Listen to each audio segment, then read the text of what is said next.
kan tanggal 12, tapi LP-nya terbentuk di 00 sekian, jadi tanggal 13 ya. Bahwa malam ini kami bersama korbannya 2 orang, Bang Sunan Kalijaga dan Pak Birwi sendiri, bahwa kejadian yang tadi di TV One berimbasnya di laporan polisi. Kenapa demikian? Memang harus ada penegakan hukum, karena sebenarnya di ruang itu adalah ruang untuk berdebat hukum, bukan ruang untuk bertinju.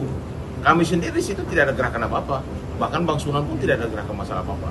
Untuk melapor, kita melaporkan yang sudah ada namanya adalah Saudara Inov Traka Putra Kagan, dan Saudara Inov ini juga tadi sudah membuat surat pernyataan dan permintaan maaf kepada klien kami.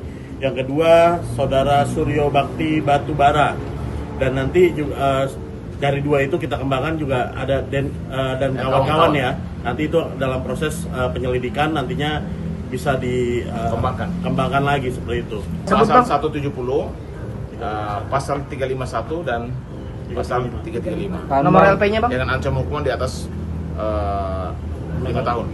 Untuk saat ini kami melaporkan 2 ya. Tapi di situ kan kita juga ada DKK yang nantinya dalam proses penyelidikan bisa nanti dikembangkan oleh tim penyidik Polres Jakarta Selatan seperti itu. Artinya saudara berani berbuat, berani bertanggung jawab. Ya, ingat baik-baik, berani berbuat, bertanggung jawab secara hukum dan di luar hukum. Kami minta penegakan hukum segera dilakukan. Karena kami juga tidak mungkin tinggal diam melihat Bang Sunan Kalijaga, tim kami, ketua kami akan terjadi penyerangan yang seharusnya tidak dilakukan oleh orang-orang profesional. Ingat ya, motif dari kejadian jelas. 1, di situ ada pengacaranya yang kita laporkan tuh pengacara RG. Ya. Dan itu motifnya memang RG saat ini kan memang lagi ada persoalan dengan Dr. Oki. Dan juga motif satu lagi yang diduga melakukan pemukulan tersebut, itu juga motifnya dia pengacaranya si Andreas, yang mana ada bermasalah hukum juga dengan Dr. Samira, klien kita. Jadi motif jelas.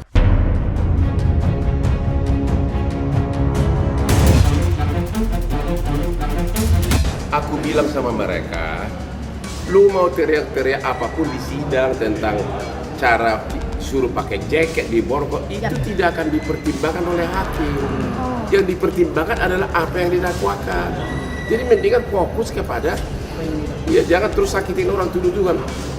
Pertama gini, pakai jaket itu kan memang standar SOP, nggak perlu marah-marah. Harusnya yang perlu di sidang itu seperti gaya gua nggak nyerang orang tapi substansi hukumnya gua gitu loh. Itu harusnya. Jadi jangan marah tentang hal-hal di luar substansi perkara, ngerti gak? Coba lihat gua kalau bersidang ya, gua fokus pada itu, fokus benar-benar. Gua saksinya pun bisa gua langsung to the point ya. Jangan hal-hal yang begitu. Harusnya nih kita ya fokus ke arah, hey, skincare kamu dulu begini. Nah, kau punya kelemahan kan? Makanya kamu suruh aku untuk tidak bocorin. Berarti impas dong, ya kan? Berarti kau bukan korban. Kenapa? Kau kelemahan kamu gua tutupin. Kau happy, kau kasih gua aku. Ya kalau kau impas tidak rugi, malah gua lindungin kamu. Kok jadi pelapor gitu caranya harusnya. Nikita Mirzani itu sampai saat ini tuh belum divonis bersalah. Jadi hormati dia sebagai manusia yang bebas. Kalau dia mau dipasangkan rompi, pasangkan pada tempatnya. Jadi jangan pada ruangan-ruangan yang masih steril.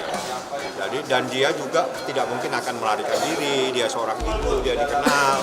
Tapi kalau berlebihan juga tidak baik. Jadi makanya saya bilang ini ruang steril. Setelah itu silakan dilakukan. Hanya itu aja perdebatannya. Kita bukan teroris.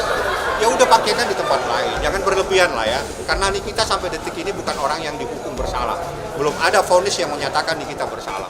Hormati dia sebagai seorang yang tidak pernah dihukum bersalah atas perkara ini. Biasa tegang karena Nikita merasa kenapa ada saksi kok dipotong-potong. Maksudnya Niki, biar saja saksi itu menjelaskan apa adanya. Kalau itu tidak cocok dengan Anda punya pertanyaan, ya Anda bikin kesimpulan dong. Kalau kan saya bilang kalau itu merugikan dia, wajar dia meledak. Dia kan orang yang lagi memperjuangkan untuk kebebasan. Ini drama setiap persidangan. Jadi kami kalau bilang episode demi episode berjalan sesuai dengan keinginannya. Ini memang tanpa sutradara, tapi sinetronnya berjalan. berapa episode nanti kita nggak tahu nanti sampai selesai ini sidang. Tadi kan karena contempt of court sendiri kan undang-undangnya belum ada, yang ada pasal demi pasal dalam KUHP, sehingga ini rasa-rasanya kemudian itu masih masuk dalam kategori ketertiban. Ketertiban ini di persidangan, yang menentukan ketertiban di persidangan adalah majelis hakim. Jadi kalau hakim masih menegur ya itu sudah teguran kan, itu artinya kurang tertib begitu. Cuman nanti ini akan diperhitungkan sebagai kondit nanti dalam tuntutan, di mana jaksa akan menuntut ini diperberat. Kenapa? Karena berlaku tidak sopan dalam persidangan dan begitu. Kan di persidangan ada tuntutan ada dua, berlaku sopan dan tidak sopan. Nanti putusan juga begitu. Karena tidak sopan diperberat begitu. Ini tergantung tuntutan jaksa. Kalau jaksa menampilkan itu dalam tuntutannya, dalam pertimbangan tuntutannya sudah berarti ini kan nanti dipertimbangkan juga oleh hakim tuntutan ini karena ada kata tidak sopan atau tidak tertib dalam persidangan.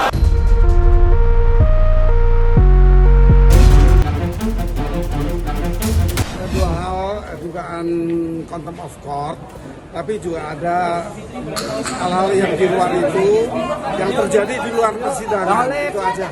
Itu rekamannya sudah bebas sekarang kan, penggunaan elektronik kan secara bebas sekarang ini. Jadi kalau ditujukan untuk hal yang buruk ya harus ada buktinya, bukti apa yang buruk itu aja. Semua kan pembuktian. Mungkin kan jaksa punya kepentingan yang kita tidak tahu. Kepentingan apa yang diperbolehkan dalam persidangan? Terkait dengan perkara bisa mengukur tuh hakim kalau di ruang sidang. Jadi nggak bisa semua orang mengukur dengan pendapat masing-masing. Saya mengharapkan agar proses ini diproses secara apa yang telah ditentukan secara undang-undang ya. Kalau contempt of court belum ada undang-undangnya, tapi tetap hakim bisa memutus. Sudah banyak ini diputus oleh hakim atas perbuatan contempt of court. Jaksa bisa melakukan, bahkan hakim juga bisa diduga melakukan kalau itu ditemukan. Secara kedudukan undang-undang, jaksa membela kepentingan umum. Kemudian hakim memutuskan, advokat bukan untuk meringankan, advokat juga mempunyai partner yang baik untuk keadilan bagi kliennya.